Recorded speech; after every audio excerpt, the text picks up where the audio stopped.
Hey, what's going on? This is Clayton. Today we're going to be talking about a concept that should you wait to call her back? And the more I've thought about it, the more I realize that this particular question is a part of a bigger, more important concept about how to deal with women. So, here we go. When a guy asks me usually how long I should wait to call her, this immediately tells me a few things.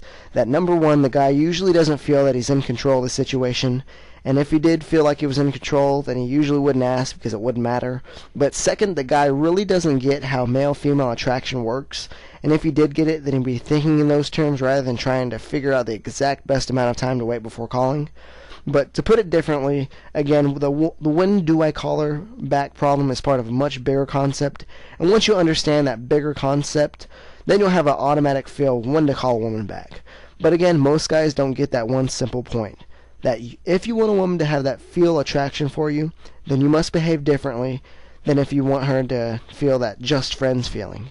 In the world of attraction, things are completely different. For instance, our moms all taught us guys to be nice to women.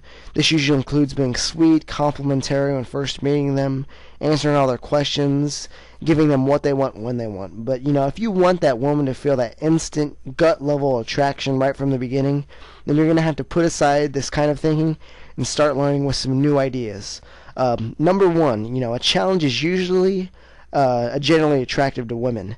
Teasing, being evasive is always going to be attractive to women. Not being, a jerk, but just teasing her.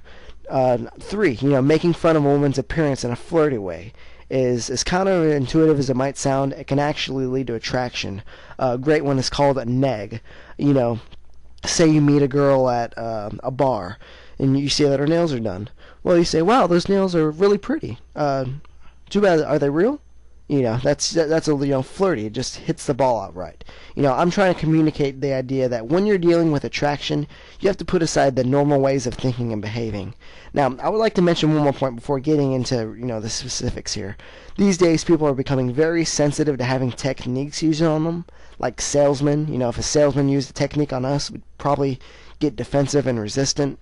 If a business is treating us like a thing or a number instead of a person, probably avoid the business or buy something elsewhere. Humans don't like having manipulation techniques used on us. And when we detect that someone is using them to get the better of us, we resist.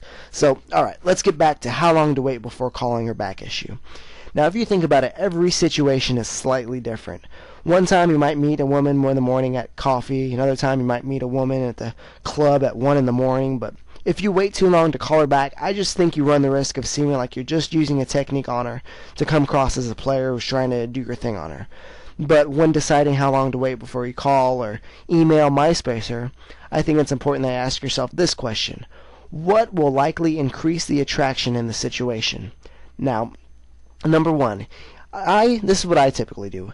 Email instead of calling her first. I personally don't use email, but I MySpace her the next day. I'll start, maybe with a charming email to get the conversation started, then tell her when I'm going on call a day or so. That this is usually has an effect of making contact with her relatively quickly, but creating anticipation because you actually haven't talked.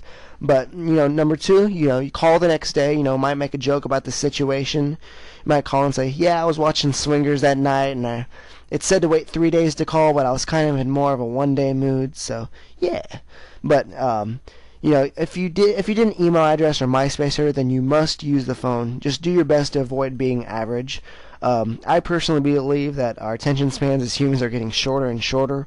We have more and more information coming at us, television, newspapers, and we're getting like cultural ADD. So, but if you make the opposite mistake and call too soon, and a few hours later, that running the risk of being a creeper, being seen as needy, a wuss who has no life.